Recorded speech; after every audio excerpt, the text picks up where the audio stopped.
Ingatlah,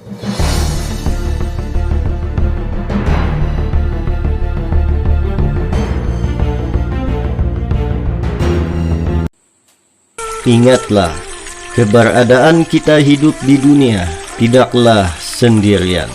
Semenjak pertama kali kita diturunkan di dunia lewat rahim ibu, Allah telah memerintahkan adanya penjaga-penjaga kita yang setia mendampingi kita dalam ilmu spiritual paranormal, dan di dalam ilmu kejawaan adanya penjaga itu dikenal dengan sebutan sedulur papat atau sukma. Siapa sedulur papat itu? Pertama, kakang kawa atau air ketuban. Kedua, adi ari-ari atau tembumi. Ketiga, getih atau darah. Keempat, puser atau uri. Yang dimaksudkan dengan kakang kawa adalah air ketuban yang menghantarkan kita ke dunia lewat rahim ibu.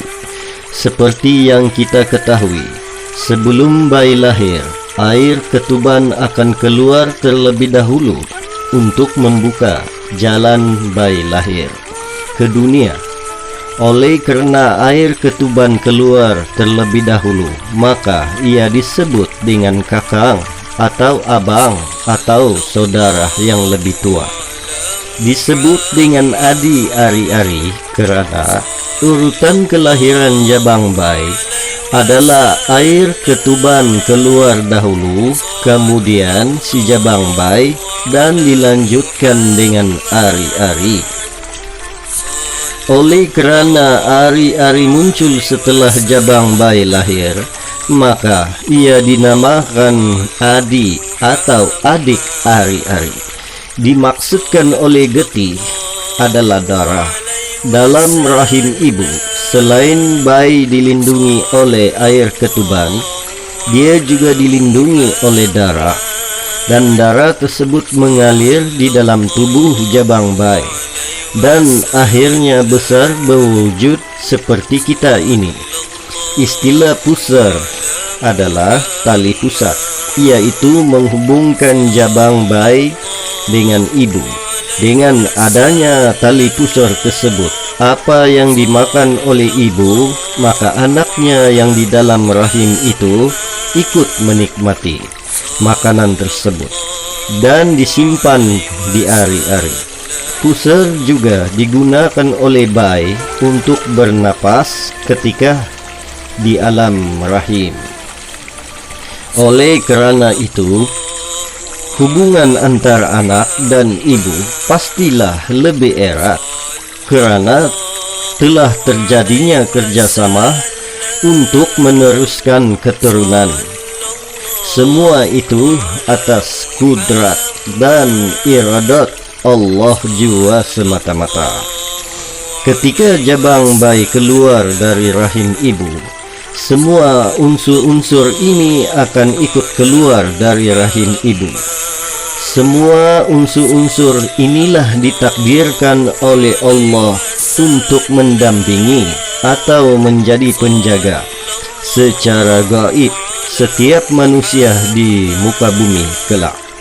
Unsur-unsur inilah disebut dengan istilah sukma atau sedulur papat atau kembaran gaib, atau yang paling terkenal sekali adalah sebutan istilah sedulur papat kelima pancer. Jadi siapakah pula yang pancer itu? Istilah pancer itu adalah roh yang ada pada jabang bayi itu sendiri yang berwujud manusia nyata atau diri kita yang sebenar. Jadi diri kita yang sebenar inilah yang menjadi pancer atau pemimpin atau pembimbing kepada semua unsur-unsur tersebut. Apabila kesemua unsur-unsur itu tadi keluar dari rahim ibu, ia akan berwujud gaib, yaitu menjadi nafsu di dalam diri kita. Pertama, nafsu amarah itu mewakili kepada getih berwarna merah dan berkedudukan di selatan, dan pada diri kita berada di mulut dan perut kita. Manakala yang kedua adalah nafsu lawwamah, itu berwarna hitam, berada di utara, mewakili kepada pusar dan berada di mata dan telinga kita.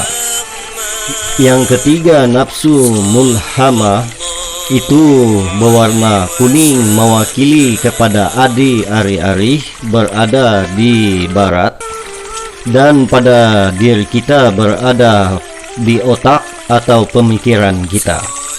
Keempat adalah nafsu mutmainah, mewakili kepada kakang kawah, berwarna putih, berada di timur, dan pada diri kita, di dalam hati kita.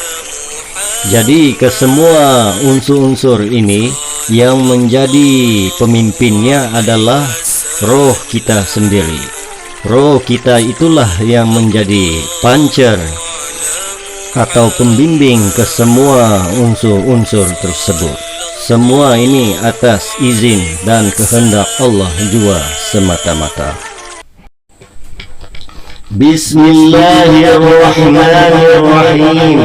Marmati kakang kawa adi ari ketilan kusar, saudaraku yang empat kelima tengah, yang tiada kelihatan dan tiada terawat, serta saudaraku yang keluar dari jalanku dan yang tiada keluar dari jalanku, juga saudaraku yang keluar bersama pada sehari semua.